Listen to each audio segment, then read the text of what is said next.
What's that have to do with love? What does it not have to do with love? That's what James is talking about. And so the kingdom law then is what James really what gets us rolling tonight is the idea of a kingdom law.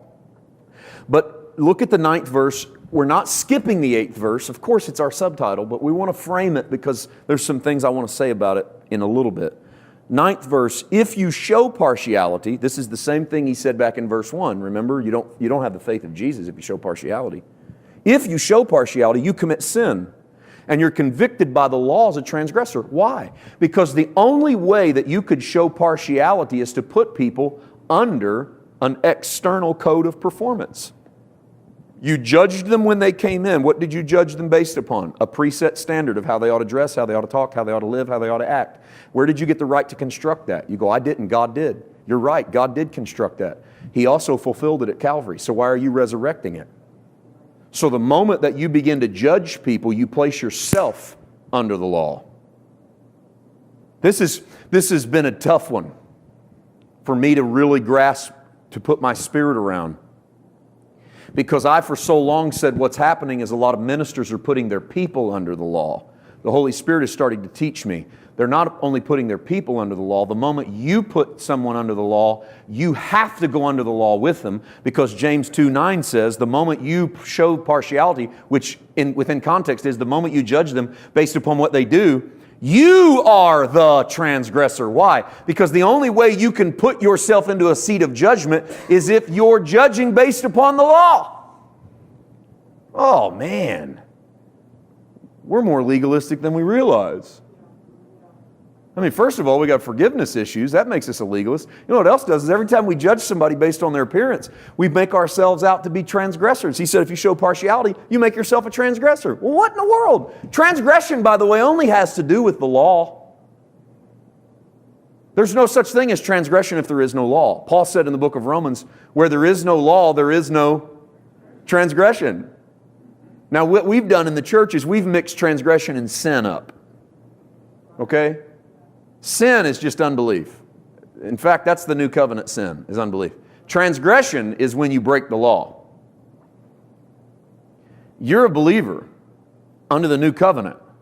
You don't have the law. You can't commit a transgression because you don't have a law to transgress.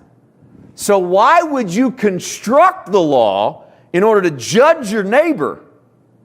The minute you construct it, you put yourself back underneath it. Now, James does not have a deep grace theology, but man, that's good.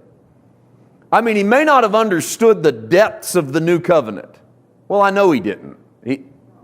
It's obvious, or he wouldn't say some of the things he says. But he did know that believers have an option on how they're going to be judged. They can either choose to be judged beneath the law of liberty, which is what he goes on to say in verse 12, speak and do as those who will be judged by what?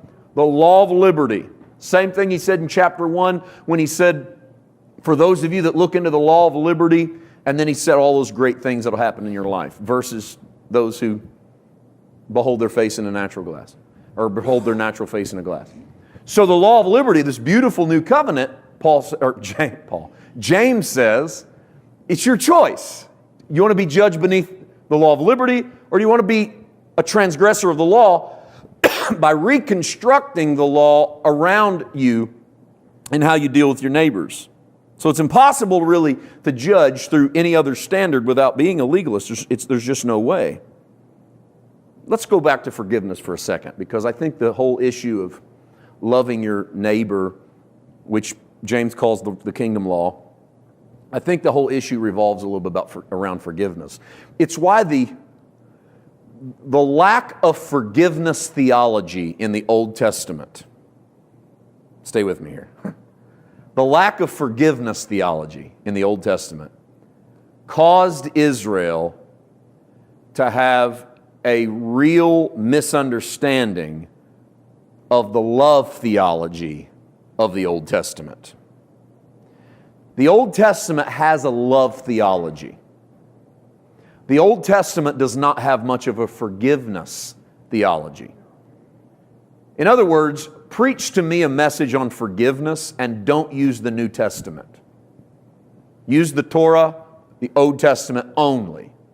And what do you come away with but performance and earning forgiveness? That's what you'll come away with. And that's what Israel had in mind when it came to forgiveness.